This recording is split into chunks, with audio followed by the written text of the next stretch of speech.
5 hours could get another good lecture. Well, I want to thank Matt for having us. I appreciate the invitation. It's great to be here.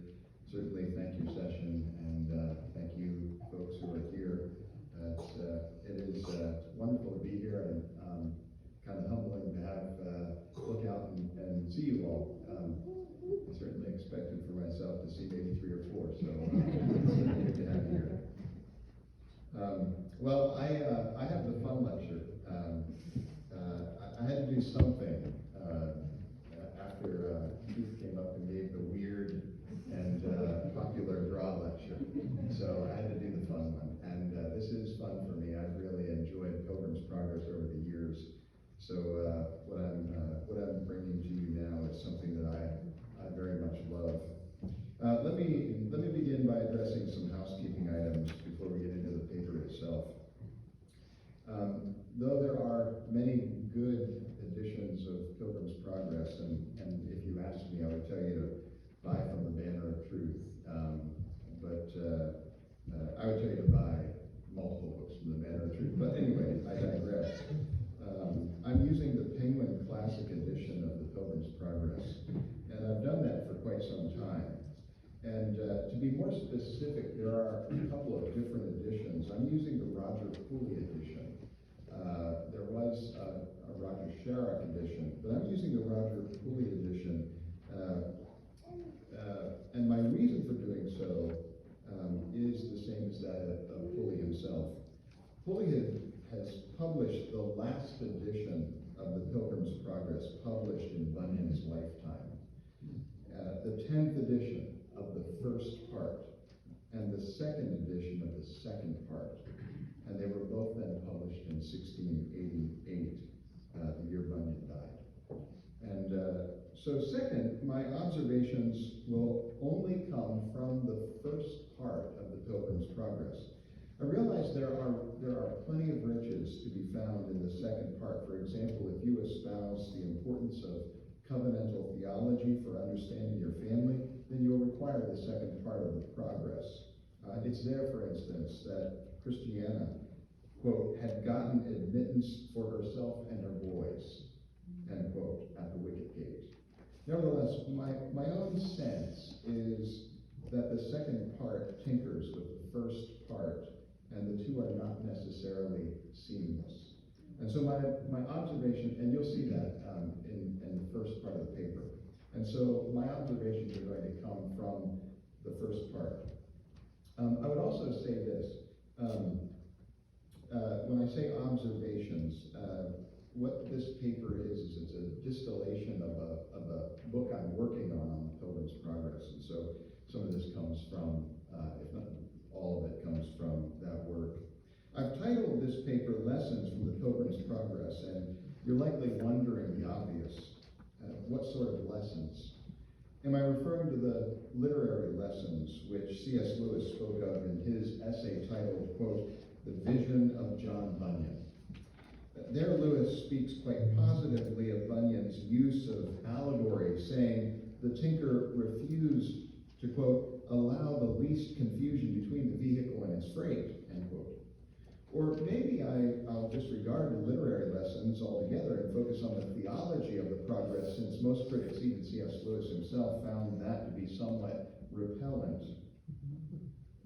And it could be that the lessons are very pastoral in nature, after all. One prominent and present-day pastor theologian said that if our people would simply read the Pilgrim's Progress, they might need less counseling from us. Certainly they would need counseling, but they might need less. So what then is the nature of the lesson that I'm talking about? Well, the lessons that I have in mind are those that I've learned from reading this little treasure gifted to the church. And I've read it many times over many years. Every time I read the Pilgrim's Progress, I love it more. And I love it because Bunyan ushers me into new regions of devotion, and he is always a guide through the winding avenues of my experience.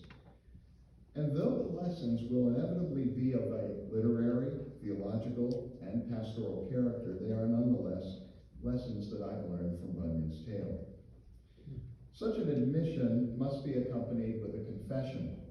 I'm not a professor of literature, nor am I an expert in Bunyan studies.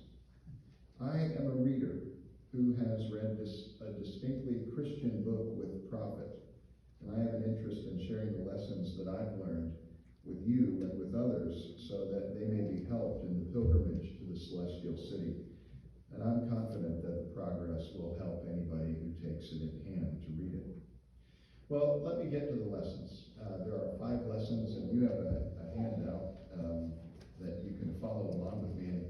And most of it is going to be, you're not going to need that handout, but you will need a visual and a couple of key points as we go through the Progress.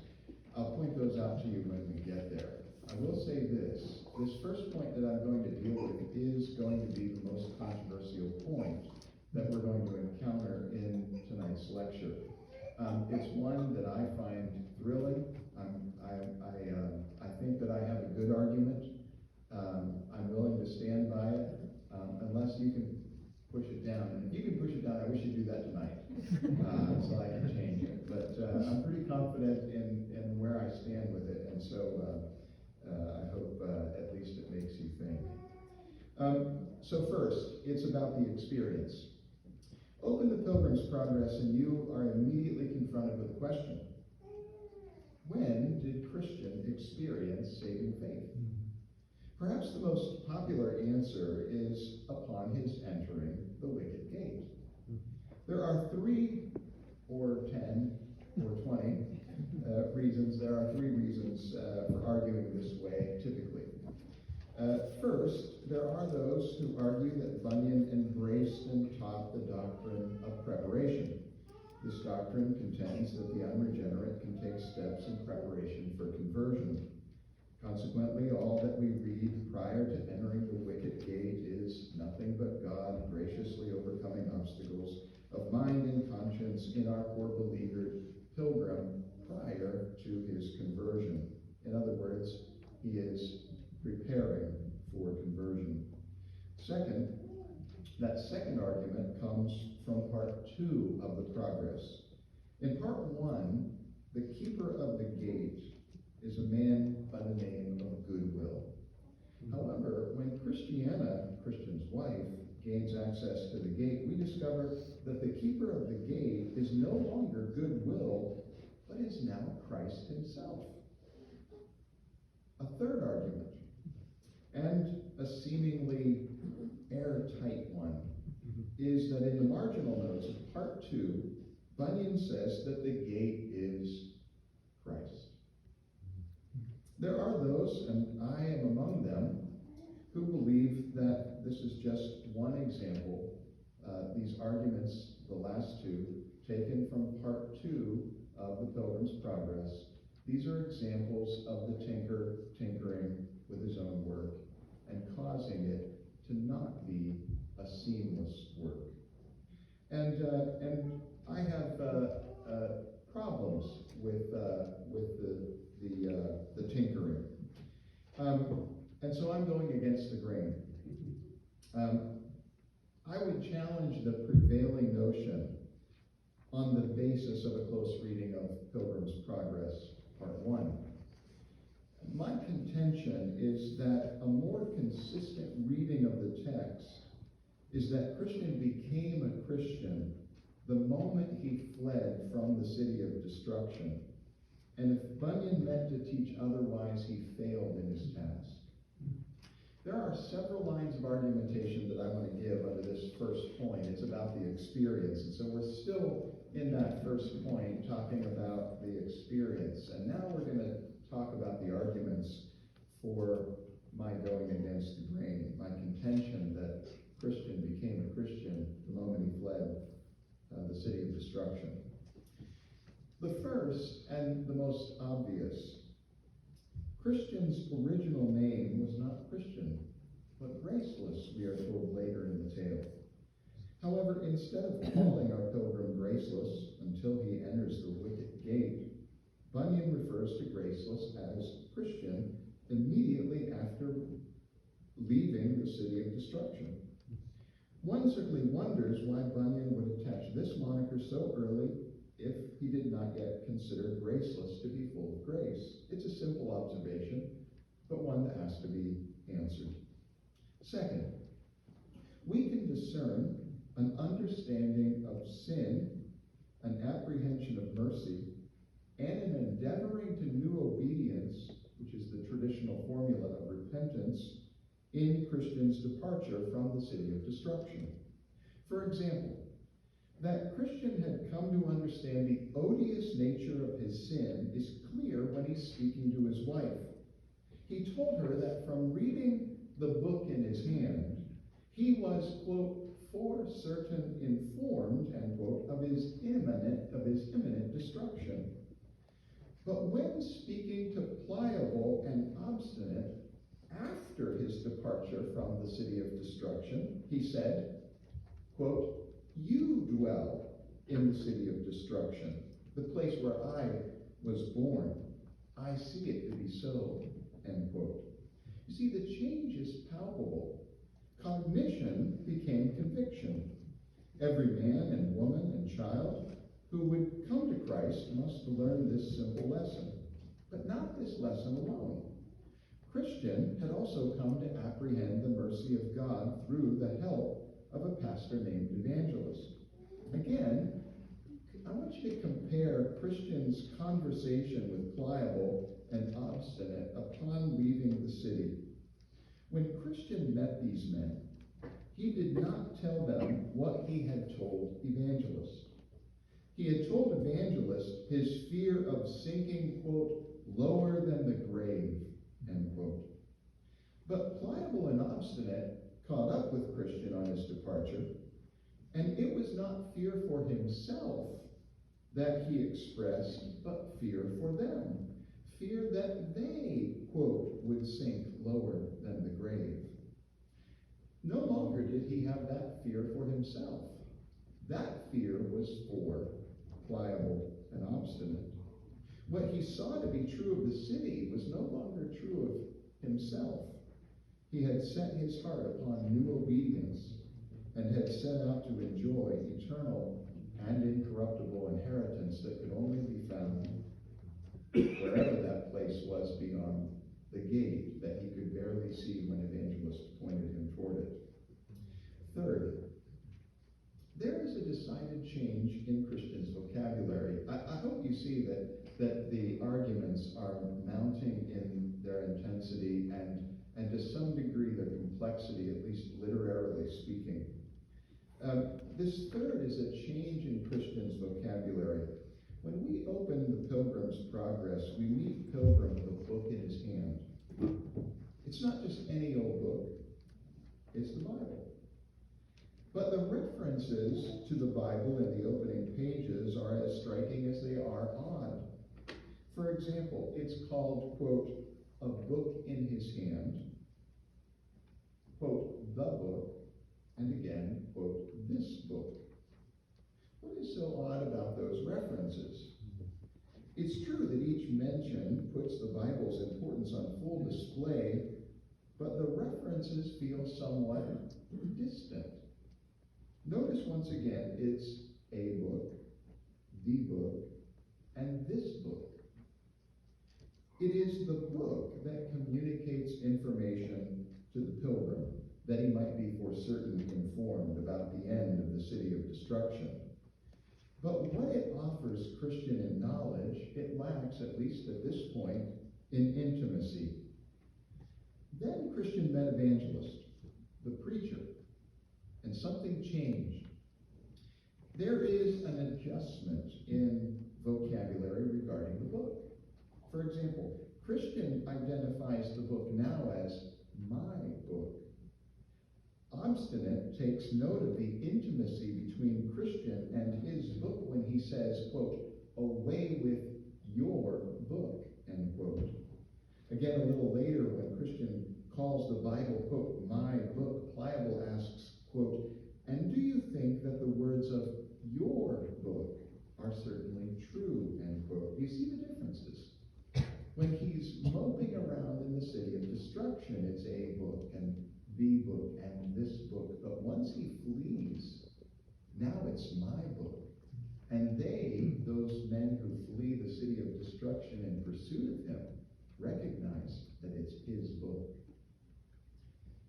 All of this prompts a question: why the change? Now, that question is hard to answer in any detail, but there seems to be a clear connection between the evangelist's gospel message and the difference in Christians' relationship to the Bible. No longer is, quote, the book a source of doomful information and the cause of burden. It's now a source of gospel hope for a man who was once graceless. Flight from disaster means running toward a kingdom of everlasting life, a place where, quote, there shall be no more crying nor sorrow, for he that is owner of the place will wipe all tears from our eyes, end quote, says Christian Pliable. But this brings us into another, and this is a supplementary lesson under the third line of reasoning that I just gave.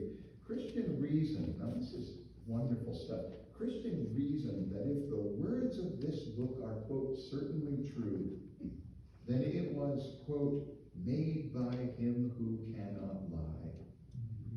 That's what this new fleeing Christian says, not even a mile from the city, within sight of the city of destruction, so that Pliable and Obstinate could overtake him.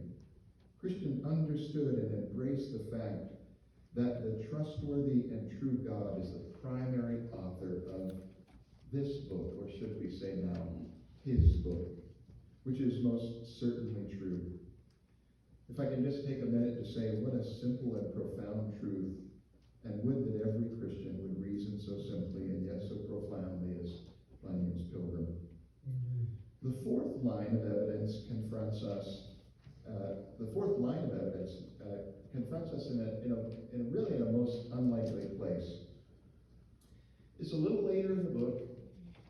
It's when Christian met Apollyon in battle, that accursed fiend, which I hope there's a chapter or 10 in this dissertation to read. And notice what Apollyon does when he meets Christian fully in battle array. Notice what he does. Apollyon accuses Christian of having been unfaithful to the Lord of the hill, who is, of course, the Lord. Now, Christian is surprised by this. He interrogates Apollyon, the beast, and he is quick, Apollyon is quick to point up his failures, saying that Christian, now listen to this, Christian had almost choked in the slough, whatever, of despond. And he had given heed to Mr. Worldly Wise Man's counsel to climb Mount Sinai in order to seek relief from his burden. Now, what is most striking is that all of these instances cited by Apollyon are prior to Christians having entered the wicket gate. Now, if Christian was not a Christian prior to his entry into the gate, that is, if he was not a believer, then how could he be unfaithful to his new Lord of the Hill? What is more, when Christian encountered Mr. Worldly Wise Man, it was prior to his entering the wicket gate. And when he described his burden to Mr. Worldly Wise Man as, quote, terrible, Bunyan makes this aside comment. It's a marginal note. And here's exactly what it says. The frame of the heart of a young Christian. That's his commentary. That's Bunyan's commentary on Christian's experience. And more to the point, Bunyan's comment indicates that Christian is, in fact, a Christian facing youthful Christian experience at this point. And therefore it seems clear from a close reading of the text that Bunyan understood Christian to be a believer prior to entering the gate. So how do we understand the placement of certain events in this story? In other words, why is the gate where it is, and why, for instance, does the burden roll off his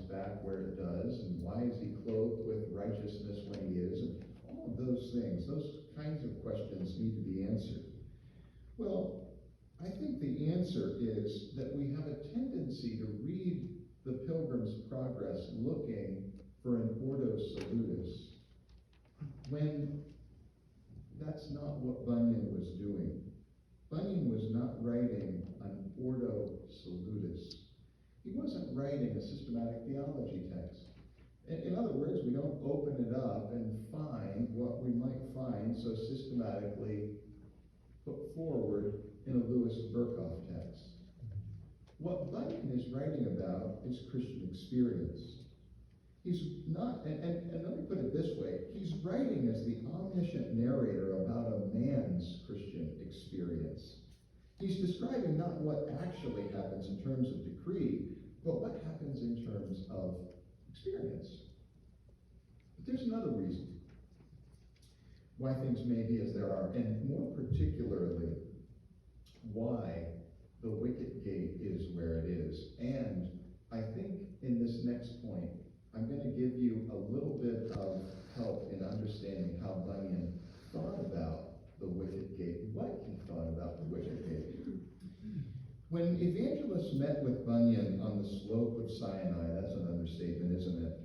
He said to Christian, quote, "The Lord says," this is evangelist, remember, saying to Christian on the slope of Sinai. This is right after worldly wise men. This is before the wicket gate. This is after the Slough of Despond. This is after he meets with worldly wise man, and Mr. Worldly Wise Man tells him that on top of that mountain he can find relief for his burden. He's climbing that mountain, and he feels the weight of it. He's deserted. Evangelist comes and helps. And this is what Evangelist says to him. The Lord, quote, "The Lord says, strive to enter in at the strait gate, the gate to which I send thee, for strait is the gate that leadeth unto life, and few there be that find it." End quote. From this little wicket gate, I'm still quoting from Evangelist. From this little wicket gate, and from the way thereto, hath this wicked man turned thee, to the bringing of thee almost to destruction. Now, what do we find there? We find the wicket gate called the strait gate, and the strait gate called the wicket gate. And in fact, the quote about the strait gate is taken right from Luke 13. Okay? 2 years before Bunyan wrote The Pilgrim's Progress, he wrote another book called The Strait Gate, wherein he speaks of 2 gates, or 2 doors. The first of the 2 doors is the door of faith, and this door is said to be Jesus Christ. However, says Bunyan, there's also a strait gate, Luke 13:24, which does not prefigure Christ, but is the gate of heaven. If it is this gate, rather, that professing believers must strive to enter. Did you hear what I just said? It is this gate that professing believers must strive to enter. Now let me show you something. This is really fascinating. In a footnote in the strait gate, when he's unpacking this in the text, you drop down to the footnote, and Bunyan says this. Now here's the footnote. Much confusion appears to exist in the mind of many in reference to the strait gate mentioned in the text in Luke 13. As this passage is frequently introduced into exhortations to the unconverted, it is addressed to professors of religion, to those who profess to have set out for the celestial city, and seems to say, beware of the form of godliness without its power, of the profession without the possession. Did you hear what he said? This text, the strait gate, is not for unbelievers. It's not for the unconverted. The strait gate, says Bunyan, is an encouragement to Christians to persevere and to strive to enter the celestial gates. so thus it seems that in the first part of the progress, the wicket gate is not the door of salvation, but the abiding exhortation to every believer to press on in pursuit of the celestial city.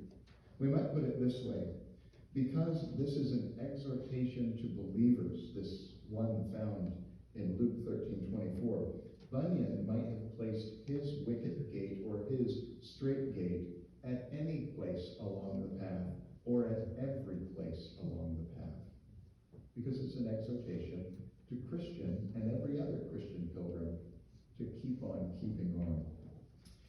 Well, I'm glad we're done with the controversial point. Get that out of the way. Let's move on to the second. The dangers along the way.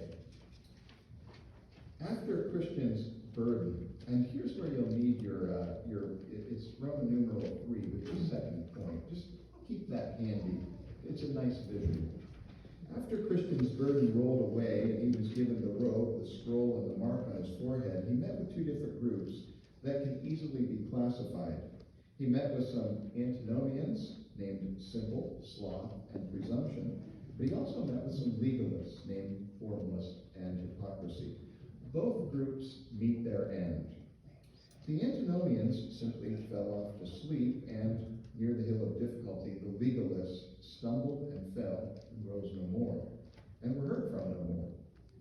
However, Bunyan does not simply leave these groups behind, as it were.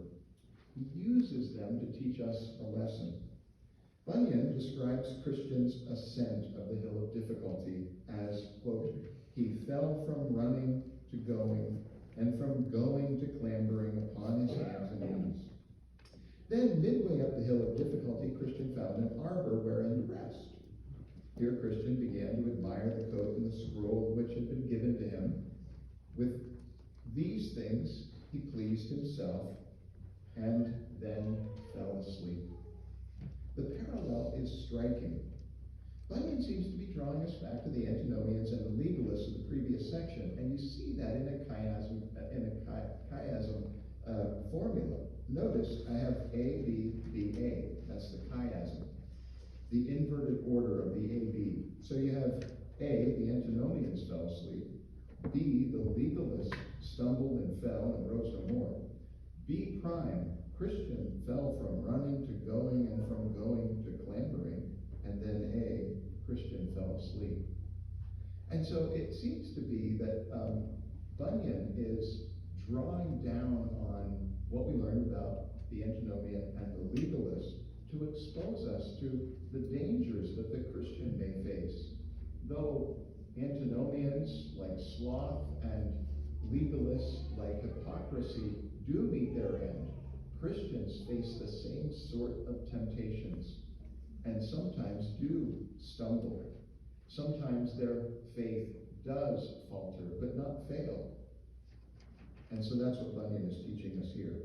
Christian looks very similar to both the antinomians and the legalists. But here's the lesson to be learned. Partial apostasy can only be differentiated from full apostasy by repentance and faith that arise from a transformed life.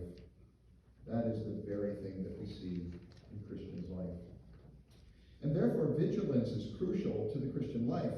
Bunyan helps us to see this when Christians summoned the antinomians to rouse from their slumber, lest he who goes about like a roaring lion might come and devour them. Christian had indeed roused in the arbor, remember? However, sleeping had its consequences. For when he met with what? The lions. He discovered that sleeping had deprived him of his assurance. You see, Bunyan is teaching us the lesson of the straight gate. We must always be striving to enter. Third, the Pilgrim's Progress is not a one-size-fits-all story. I remember the first few times that I read the Pilgrim's Progress, I did think of it as a one-size-fits-all story. Of course, this story is more about Christian than anyone else, but other characters are introduced along the way. Two primary characters are faithful and hopeful, each one a companion of Christian. Now, Now, it's not hard to see the differences between characters like Christian and Mr. Worldly Wise Man. In fact, we expect those differences. But prior to opening the Pilgrim's Progress, a question forms in our mind as the reader.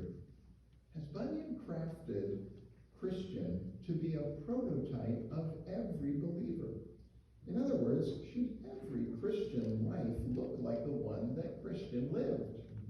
Put differently, is the Christian life, from the Progress's perspective, one-dimensional? The answer is decidedly no. Though all of the Christian characters share the same point of departure, that is, the city of destruction, and they all walk the same path, and they all arrive at the same destination, the celestial city, they do not necessarily share the same experience. Some get an apple, and some get a bag, and so on. You see the differences. Perhaps the key example makes its appearance at the end of part 1. On the bank of the river, separating Christian and hopeful from the celestial city, they asked the shining ones who stood by, quote, if the waters were all of a depth, end quote. The men responded, no, quote, you shall find it deeper or shallower as you believe in the King of the palace, end quote. Thus, upon entering the water, Christian began to sink while hopeful was able to touch bottom. However, we find another example of this point with rich application just after Christian met his first traveling companion.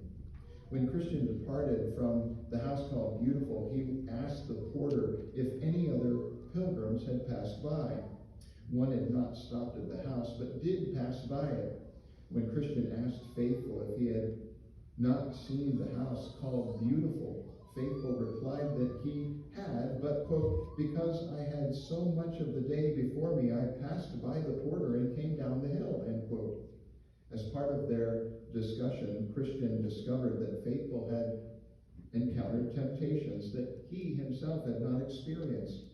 For example, unlike Christian, Faithful had to battle with the temptation of lust. When Faithful met Wanton, he fell for her flattering tongue. Unlike Joseph, who left his coat in her hand when he fled, Faithful seems to have left something of himself behind, saying, quote, I know not where I did wholly escape her or no, end quote. Moreover, as Faithful went on, he came to the hill of difficulty, and there he met with Adam the first, in whom all men are fallen, who offered him his 3 daughters in marriage, the lust of the flesh, the lust of the eyes, and the pride of life. Here again, we read that Faithful was, quote, inclined to go with the man, resulting in the appearance of Moses, who gave him a terrible beating. Surely Bunyan is not inclined to skirt the realities of sin, and so we meet with Faithful and his seemingly very modern challenges. However, this story is not only about the reality of sin, but the reality of the gospel. Let me point out 2 important lessons at this juncture. First, a Christian is not defined by his sin. This man is called faithful, despite his ongoing struggle with the particular sort of sin that we just mentioned, the lust of the flesh. This is not an excuse. It's a reality. This is a lesson we must learn. Too often we define ourselves by the sins we commit or the lifestyle with which we struggle. However, the gospel reminds us that sin does not define us so. Our relationship to Christ defines us. Second, sins, even besetting sins, are not more powerful than the gospel. Now, it's one thing to assert such a thing, but something else to prove it. But I would have you notice at least 2 things in this text that speak to this particular point. First, Faithful continues to move forward along the path. He, like Christian, has his struggles, but forward movement is the deciding factor. But the second point is even more telling. After leaving the house called Beautiful, believers encounter 2 valleys.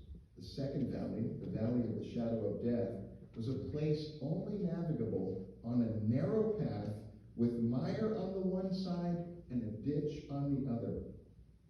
The quag was the moral mire into which, quote, David did fall, end quote, with Bathsheba And the same filth Christian found difficult to avoid in the valley.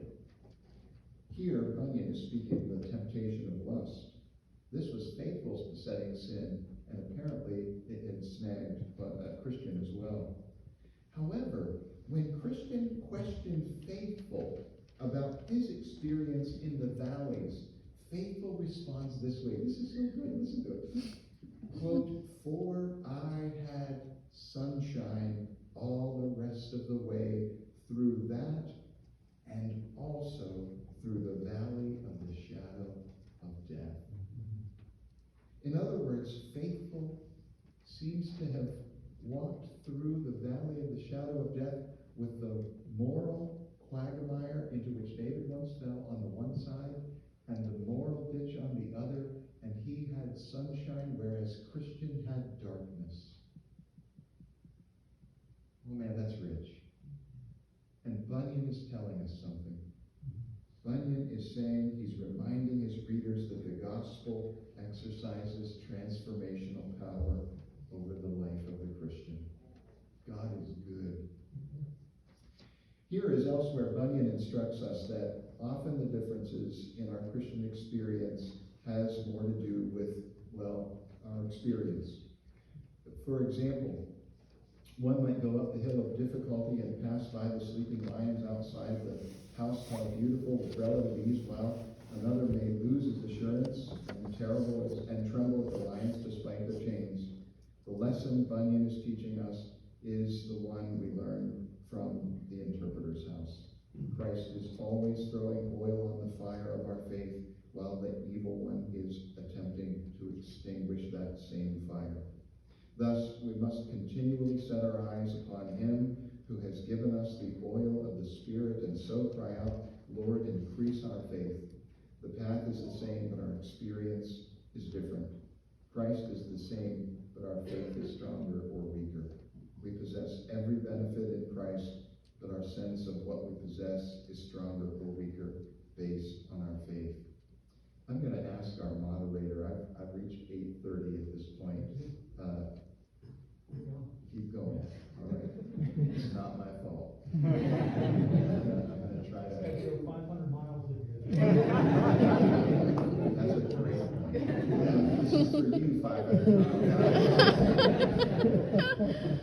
All right. Fourth, the journey takes the pastor. I'm so glad you didn't stop me before this point. Do you remember that there was hanging in the house of the interpreter a portrait of he is a peculiar man, and a particular man. Think of his description.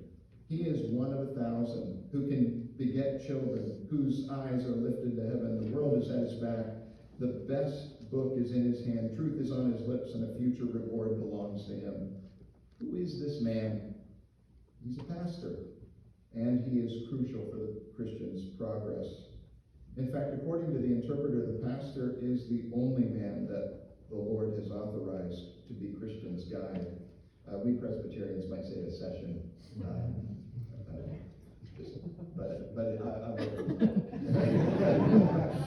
Now, this portrait is not the first time we've encountered a pastor in this story, nor will it be the last. In other words, various pastors have appeared in the portrait, and the portrait helps us to interpret the men we see throughout the story and recognize them as pastors. Let me give you an example of what I'm talking about. Look again at the portrait. The portrait tells us that the pastor is a very grave man, a very grave man. Now, think about some of the characters that we meet along the way. Goodwill, the keeper of the wicket gate, is depicted as a grave person. Also, consider how Evangelist was described. He has a, quote, severe and dreadful countenance. He's a grave man. And when Evangelist helped Christian back to the way, remember this? He gave him but one smile. Even a grave man can give one smile. These grave-looking men are the men in the portrait. They are pastors. Now, there's another related lesson that we learn in the house called Beautiful, and this is a wonderful lesson. For Bunyan, the lines that block the way into the house or the church are the civil and ecclesiastical persecution. Both would have us avoid God's beautiful house. Bunyan had experienced his fair share of trouble from both institutions. However, attention rests not on the lions, but on Christians' entrance into the house. Here we see a tightly woven section that leaves us thinking that this is anything but a simple story haphazardly told. For example, notice that watchful and his companions, in his companion discretion, guard the entrance to the house. Obviously, the porter is the pastor, but who is discretion? Whoever she is, Bunyan would have us note at least one crucial point. She bears a striking resemblance to the portrait of the pastor hanging in the interpreter's house and the house to which she belongs, for she is at once grave and beautiful. Perhaps we are to see the simple truth, like pastor, like people. What is perhaps most unique about Christian's encounter with the porter is the interview that precedes entrance into the house. There, a certain chiastic pattern is found, and you'll be helped to look at Roman numeral number 6, and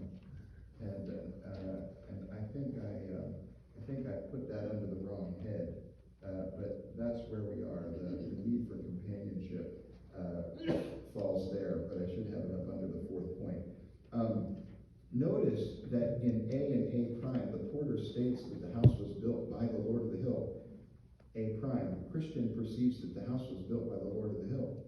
B, the porter asks for Christian's name. B prime, discretion asks for Christian's name. C, Christian gives a portion of his testimony. C prime, Christian gives a portion of his testimony.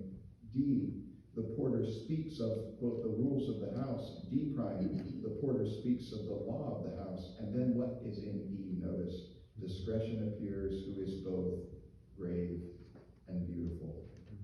There are a number of important points we could draw from this chiasm. However, notice the statements which enclose the chiasm. The statement regarding the Lord's house is as interesting as it is important. Notice that when Christian echoed the porter's words about the Lord of the hill, A and A prime, water stood in the eyes of discretion. Why? Why did that statement cause her to tear up with obvious joy?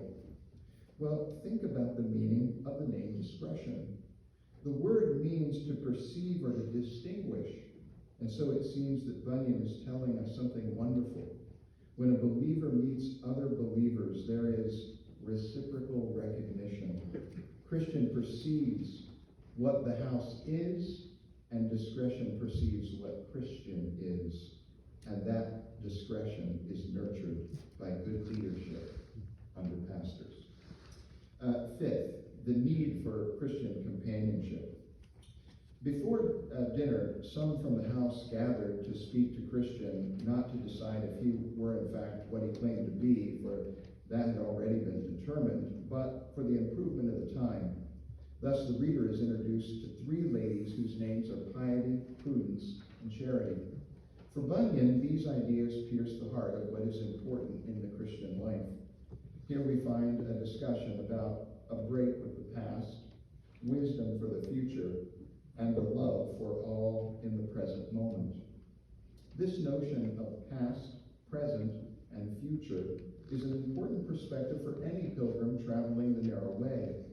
And key for Bunyan is that the pilgrim gains this perspective in the house called Beautiful, or the local church.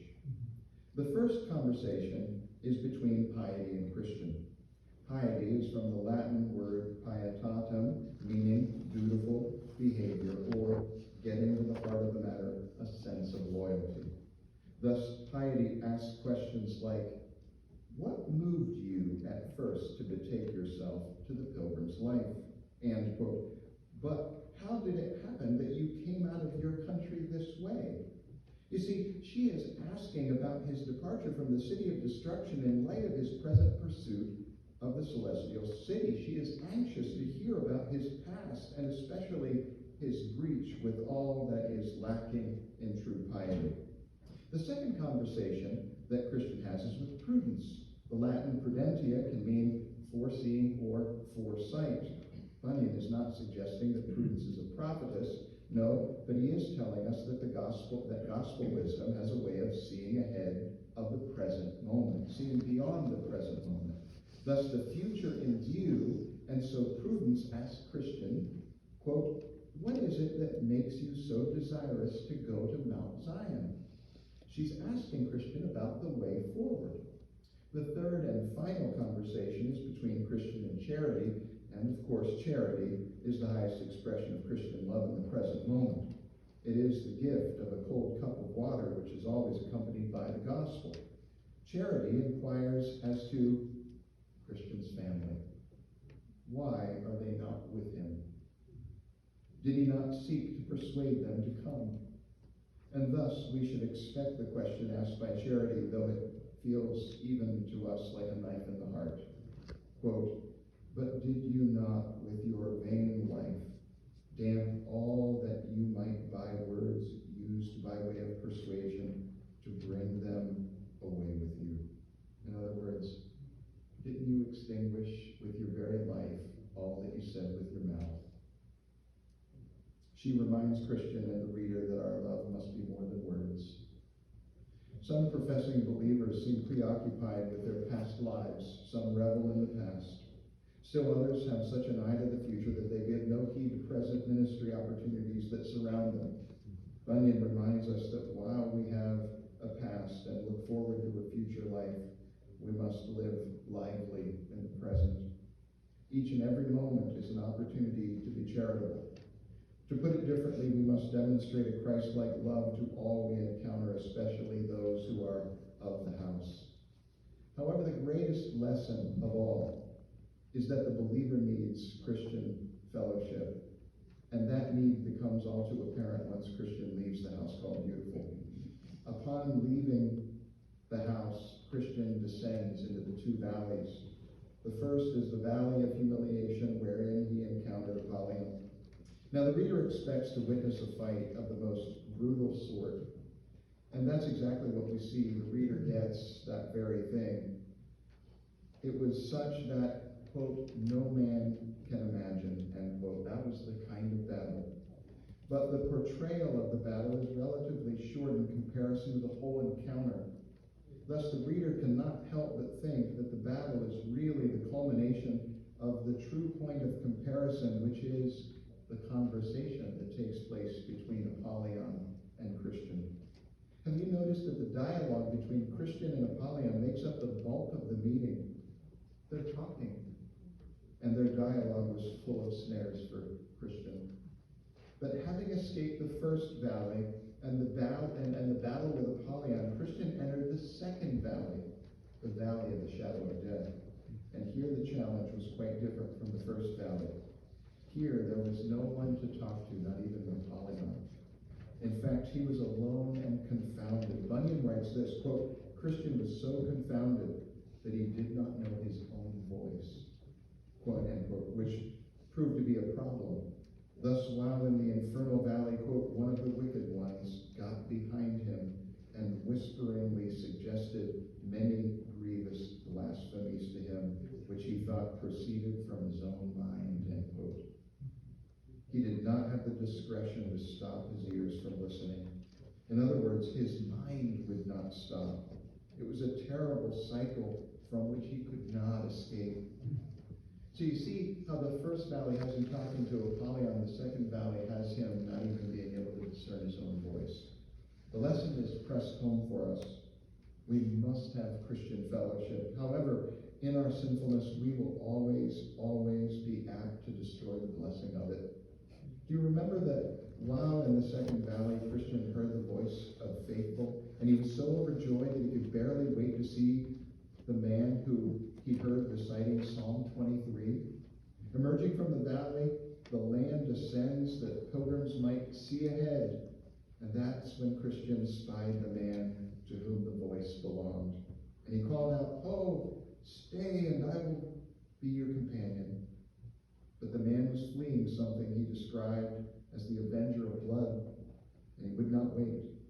It was then that Christian summoned his strength, and this is the sad part, and not only caught up to the man, but passed him. passive, right? He's looking for fellowship. We always have that tendency to destroy what we long for. However, when he passed him, he vaingloriously smiled, quote, because he had gotten the start on his brother, end quote. And then he suddenly stumbled and fell. Bunyan is handing us two lessons. Christian communion requires our best effort, and it's worth every ounce of energy that we can invest in it. Second, our best effort begins with putting our brother before even our fears. Now that requires more than a love for neighbor. It requires me to have my eyes set fully on Jesus Christ, and he will provide me with the resources I need for Christian fellowship, and yes, what I need for the whole Christian life. May I pray? Father, thank you so much for the blessing of Christ and servants of Christ who faithfully set down lessons like these that we might learn, that we might cherish, that we might apply. So Lord, teach us where Bunyan is right. Instruct our hearts and our minds and our hands and our